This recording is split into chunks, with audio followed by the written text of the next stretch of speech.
Liz Truss, thank you very much for coming. And while this is obviously a celebration, I have to tell you a few home truths. While you and your colleague have been on a 5-week beauty parade, people in this room have seen inflation go to the highest rate for 40 years, energy bills go to nearly £4,000, wages are down by 4%, mortgages will soar, the NHS doesn't have enough ambulances in some parts of the country, or enough doctors, and bizarrely, despite downpours, I'm not allowed to water my garden. This is a zombie government. You're a senior representative. You've done nothing for the last 5 weeks, have you? Well, I've been working as Foreign Secretary. I think there's some support for that idea. I have been working as Foreign Secretary, Nick.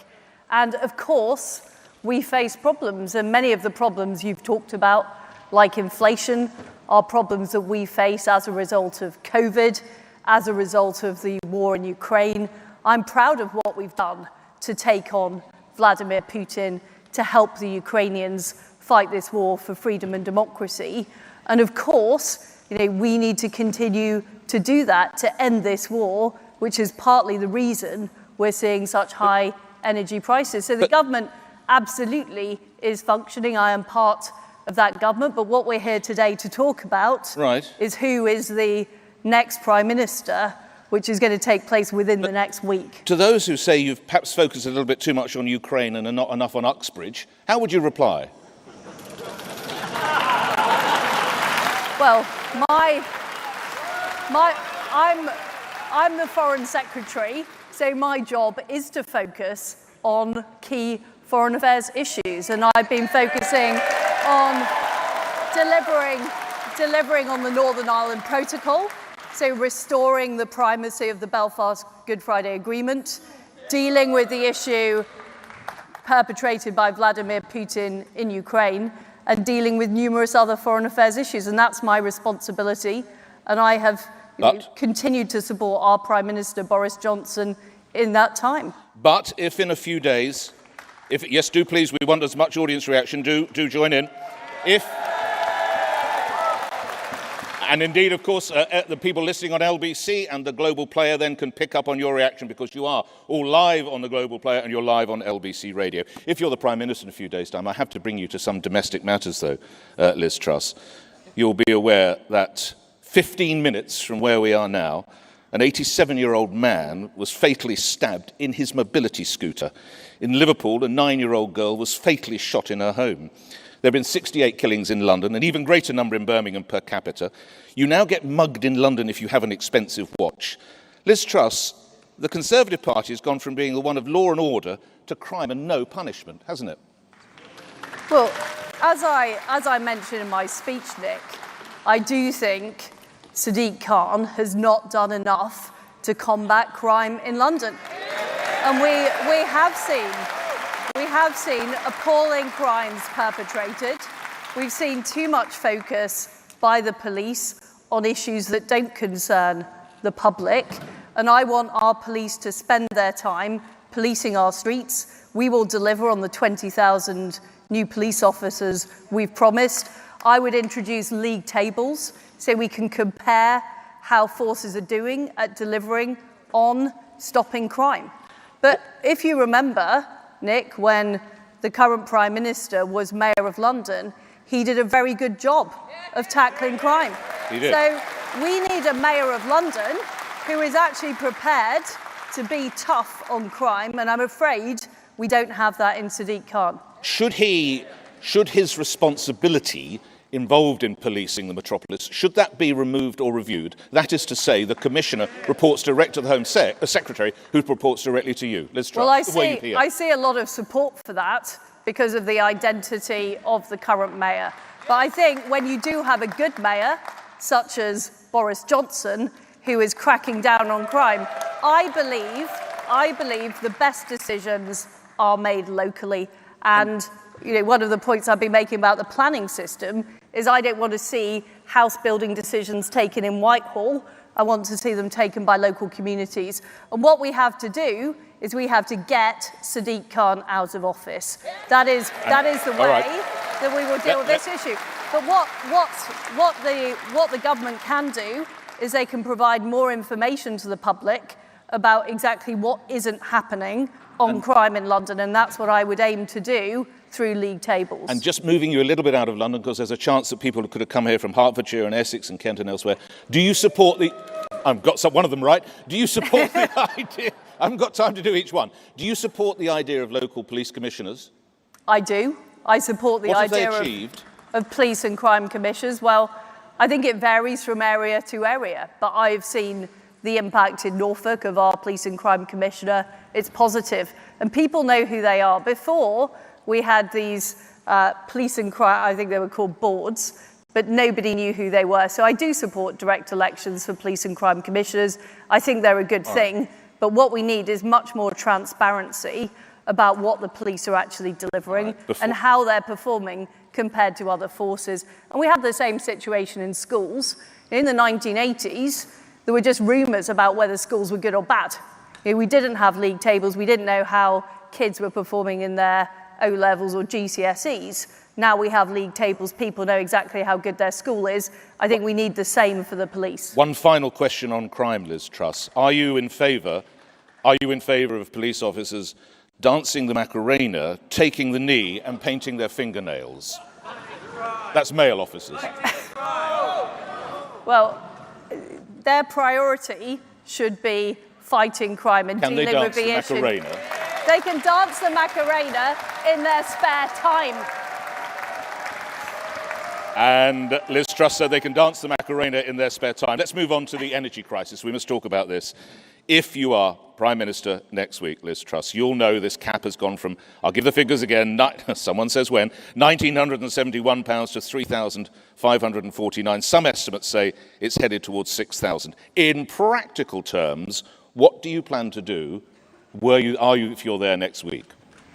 So, first of all, I will make sure we're not taking money from people in tax and then giving it back to them in handouts. Can you so say... my first approach will be to reverse the national insurance increase, not have a temporary moratorium on the green energy levy, so people immediately see reductions in their fuel bills. My second priority is increasing the supply of energy to the UK. The fact is, we should have made decisions years ago about nuclear power. We should be using more of the resources in the North Sea. We should be doing fracking in areas where local communities support it. And we should be moving forward to secure our supply. And I'm afraid, by successive governments, there have been too much short-term decisions that have left Britain dependent on the global energy price. And because of the war in Ukraine, and it's vital we end that war, and ending that war will, of course, help alleviate this situation, the United Kingdom has been exposed to global energy prices. So dealing with supply is the second thing I would do. And the third thing, of course, and this would be a matter for the Chancellor in the budget or fiscal event or whatever people like to call it, You're the Prime Minister. A fiscal event is a budget. So anyway, in a fiscal event, the Chancellor would address the issue of household support. Would you cut VAT from 20 to 15%? I am not going to predict what a putative Chancellor, I'm not ruling things in and out. I am not sitting here writing a future budget or fiscal event. Is VAT too high currently? You're just asking the same question in a different way. Okay. Let me ask you something else. You're absolutely right. Nick, I know your tricks. In 2019, listeners to my LBC show heard one Boris Johnson say, "There will be no new taxes, read my lips." Can you say tonight, read my lips, no new taxes on your administration, please? Yes, no new taxes. No new taxes.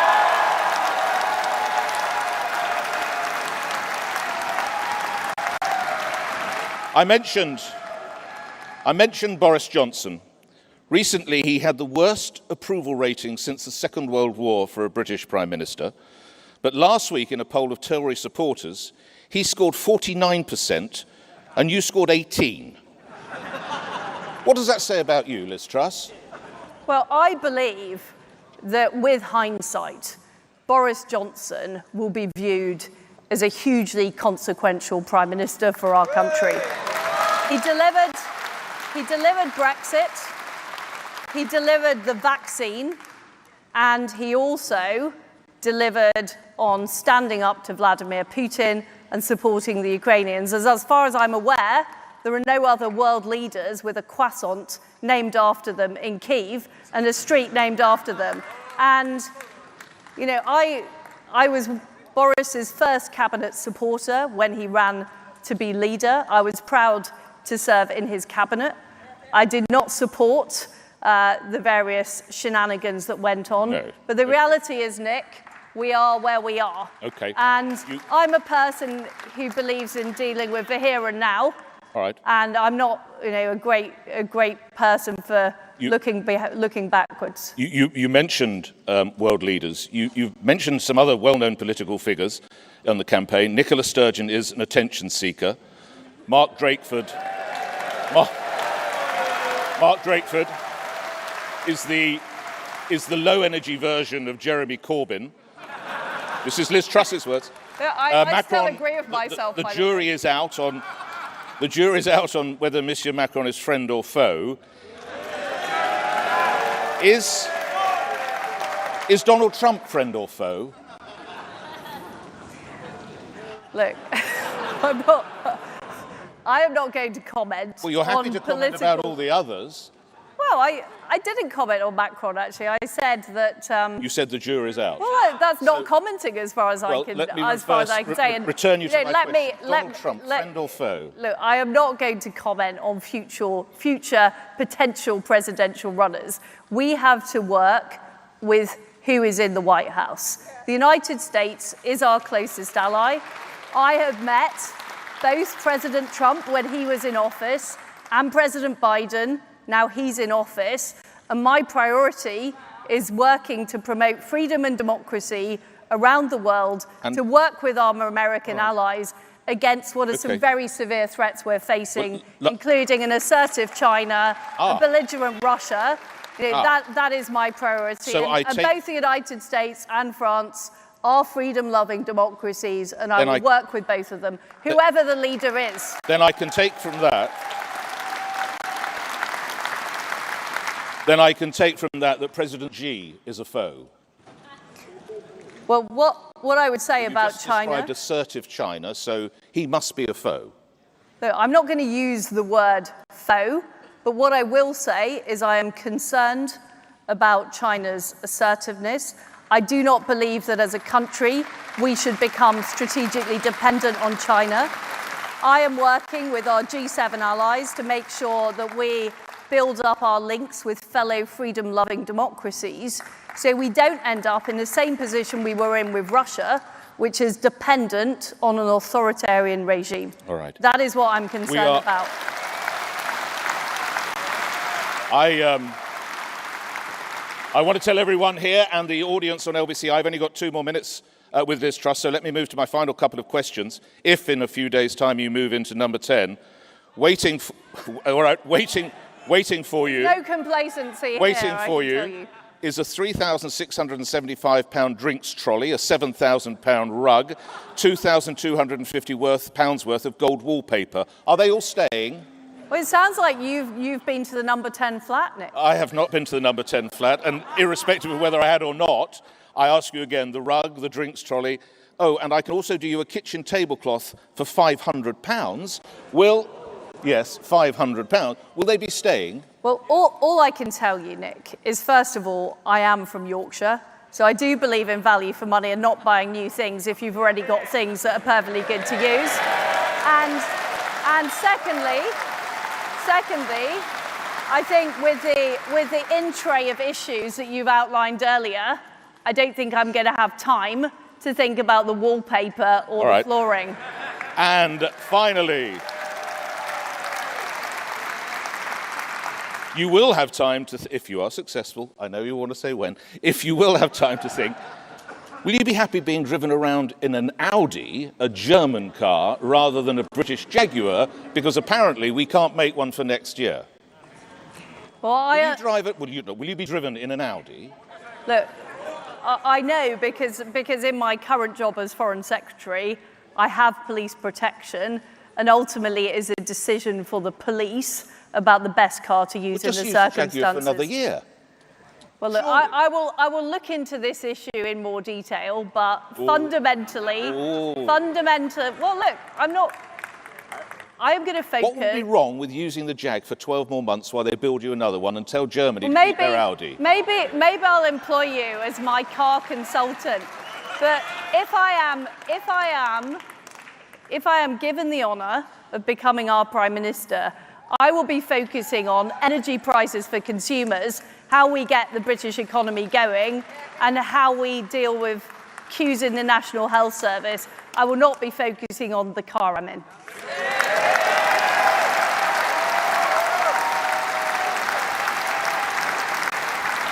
Before we go to your questions, your appreciation for Liz Truss, please, everybody. Thank you.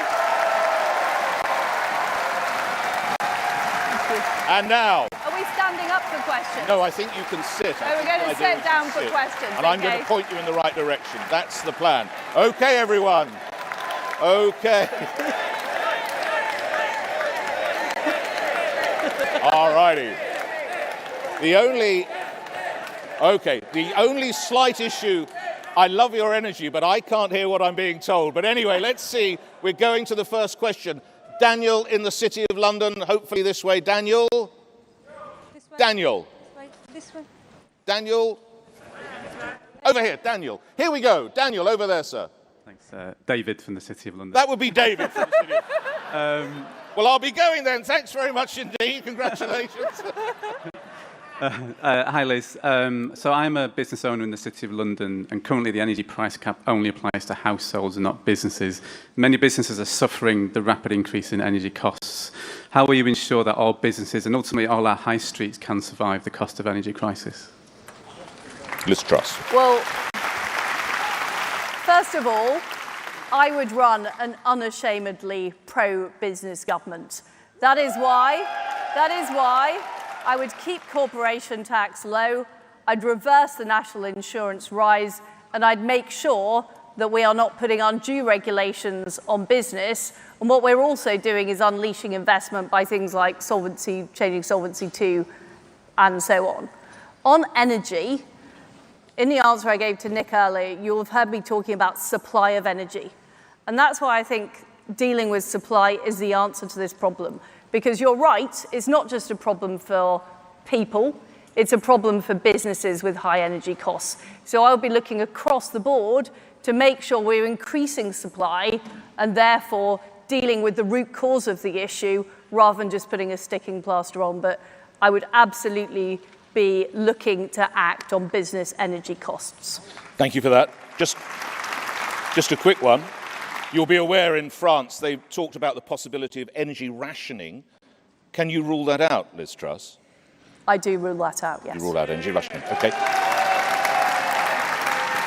Tony in Knightsbridge, right ahead of you there, in a blue, in a Ready for Rishi shirt. This should be good. Go ahead. I think he's biased, Nick. He's biased. Here we go. Let's see how we go. OK, Liz Truss. could you just comment on your attitude to helping Israel in the event it was attacked by another country? Liz Truss. Well, I am a huge supporter of Israel. In my time as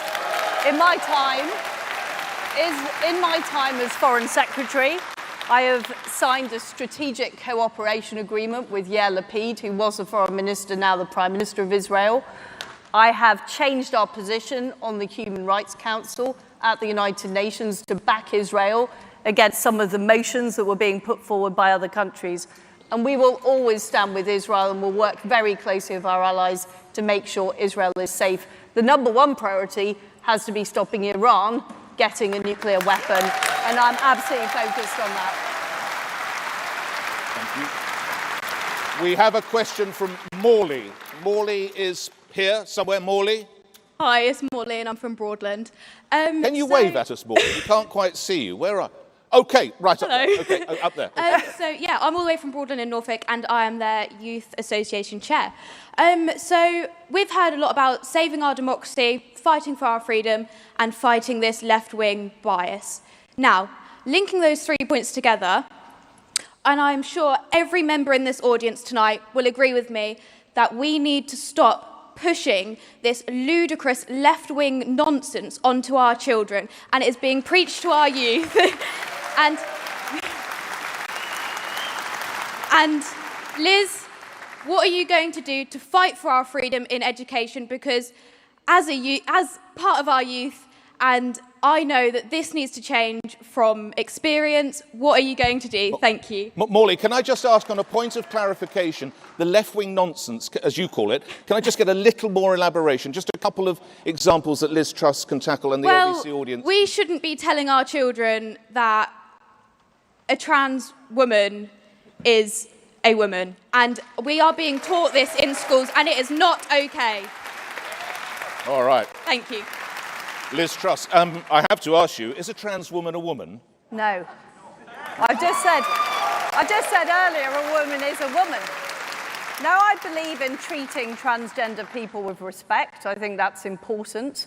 But we should not, confuse that with being clear in our language. And, some of the nonsense that has emanated, such as chest feeding, which we hear from the National Health Service, we've got to be talking in language that is clear and people understand across the country. And just on Morley's question, frankly, left-wing stuff being peddled in schools is not new.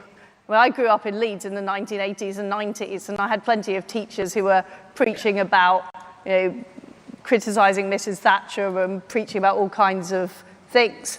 But I think what's happened more recently is it's become an orthodoxy. And this is what I mean about being proud to be conservatives.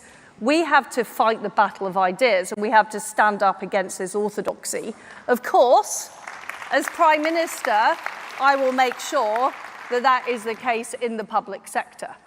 But there's a broader cultural issue in our society about standing up against some of this identity politics. And fundamentally, I believe we should value people for their talents, their skills, their hard work, their character. We shouldn't value people because they're a woman, or because they're a man, or because they're transgender or not. And that is the policies the Labour Party are peddling. Yeah, the left are peddling. Okay, a couple of months ago. But we have to fight it. Okay. We have to fight it. Absolutely. Okay. A couple of months ago, I famously asked Sir Keir Starmer whether a woman could have a penis. He's still working out his response. I don't think I dare ask you somehow, so let's move instead. David is to my left. David, sir. Smart motorways kill. They also cause long delays because they close lanes off when there's a breakdown, which is a problem for people who have to drive as part of their job. They also often impose very low speed limits, mandatory ones, much lower than necessary.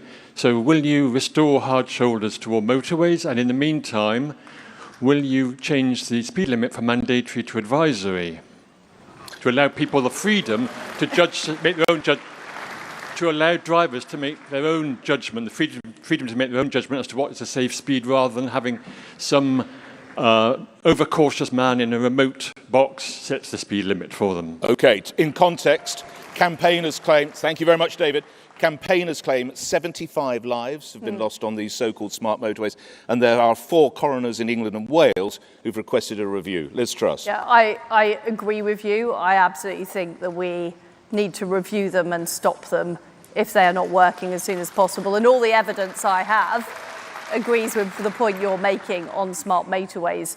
And on speed limits, again, I would be prepared to look at that. I can't give you a precise answer on the point, but I do believe that the smart motorways experiment hasn't worked. So you and in would fact stop, has been. Just for clarification, you would stop them? Yes. You would stop smart motorways. Okay, thank you very much indeed.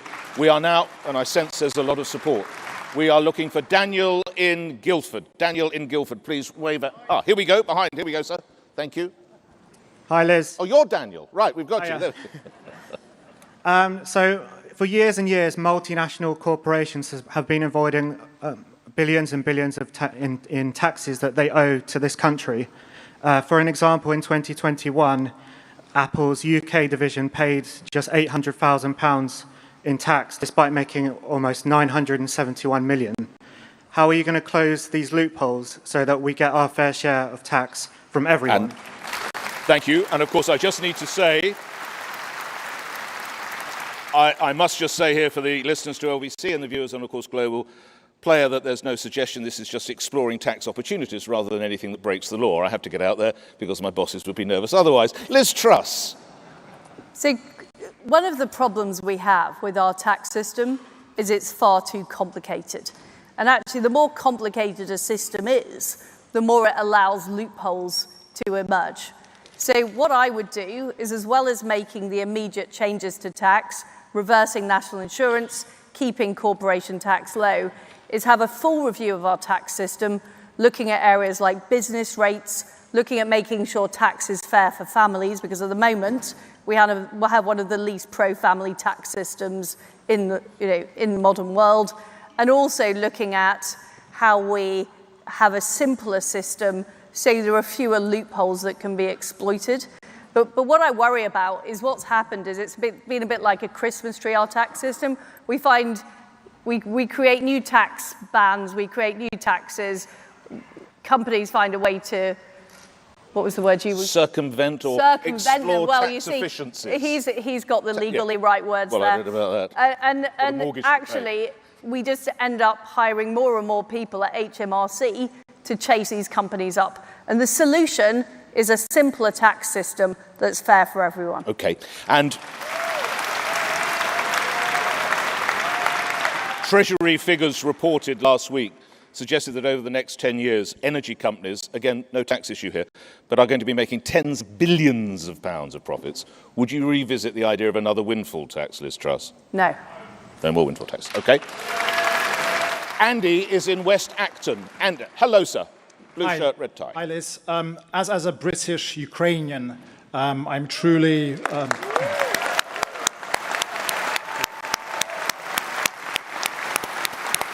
Thank you. I am truly inspired and grateful to Boris Johnson and the British government for all the support you've been providing Ukrainian people. The war continues, and Putin's armies continue to butcher innocent women and children. When you become Prime Minister, in the short term, what specific measures will you take in specifically providing multiple launch rocket systems to Ukraine? Thank you. Well, first of all, I mean, you and your countrymen are an inspiration to the world. And, you know, I feel very strongly that you are fighting for freedom and democracy, not just for your own country, but for the whole of Europe. And we owe it to you to do all we can to support you. And, you know, I am proud that we were the first European country to send weapons to Ukraine. You know, we are training up Ukrainian soldiers. We continue to send weapons, and we continue to work with our allies around the world. And you're right about the multiple launch rocket systems. Ukraine needs more of them. You need more heavy weapons to be able to fight the Russians effectively. And as Foreign Secretary, I have done all I can to work with my colleague Ben Wallace to make sure you've got that support, but also to encourage our allies to provide that support as well. And some people say, and we also need to put more sanctions on. That's absolutely clear. We need to do more to cut off Putin's supply of revenue that he is using to perpetrate the war in Ukraine. But the people who say that this costs too much are completely wrong, because the cost of doing nothing is much, much worse. Because I believe that Putin will not stop. He would not stop at Ukraine. You know, he will go into Eastern Europe and threaten global security. And it also sends a signal, frankly, for other authoritarian regimes around the world about what is or isn't acceptable. This is why it is strategically vital that Putin is defeated in Ukraine. I think I read that if you are successful, President Zelensky would be your first overseas call. Is that correct? Yes. Why would that be? Tradition, and again, a lot of support. Why would that be? Why would it not be, say, President Biden? And when do you think you'd be able to make your first trip to Kyiv? Well, I'm not going to sort of go into a potential diary at this stage, because This it's always calendar year, though. it's always dangerous to to predict things in advance. But President Zelensky is an inspiration, and what I want to show the Ukrainians is that they will continue to get the United Kingdom's full support. And I know how important it is to President Zelensky and how important it is to the Ukrainian government. And that is why I would aim to do it as early as possible to demonstrate that commitment. This calendar year, if you can. Well, as soon as possible is what I will say It's next. the final question from the floor, I'm afraid, Liz Truss. We go behind you a little bit. Moody, I understand, in Watford. Moody? Hi, good evening, guys. Hello. So I run a childcare nursery in London. England has some of the tightest childcare ratios in Europe. We've got the third highest childcare costs in the developed world. Would you be bold and brave and think about reducing the childcare ratios for England? And would you consider scrapping business rates for nurseries in line with Scotland? Well, Moody, it's very, very good to hear from you, and I will certainly make sure that if I'm successful, I'm in touch with you about your ideas about what we can do. But to give you some background, it is a priority. Do you know what the ratio is for young children? Well, I know all this because I was childcare minister. So for 2-year-olds. And I tried to pursue those reforms. So for and they were 2-year-olds. kiboshed by Nick Clegg. Okay. Who has run away to California because he doesn't want to face what's going on here in Britain. So you know that for 2-year-olds it is 1 adult to... I think it's 3 or 4 children. 4. It's 1 to 4. What would you seek to take that to? I'm not going to go into the details of the policy, and anyone who's interested can see what I was proposing when I was childcare minister back when Nick Clegg blocked the reforms. But what I'm absolutely clear about is childcare is too expensive for parents across our country. We do need to reform the way we do things. We need to also reform the government funding because currently it comes from 3 different departments, Treasury, DWP, DFE, and it would be an absolute priority for me to help the brilliant people who work in nurseries, but also help parents who are struggling with the cost of living. Okay, just to finally then, if when you make your first trip to the White House, both Nick Clegg and Donald Trump ask to take you for a cocktail... Oh my God, what a choice. Yeah, with whom would you share your cocktail? Well, I think I'd focus on meeting President Biden. All right. Ladies and gentlemen, your appreciation for your candidate and your Foreign Secretary, Liz Truss. Thank you.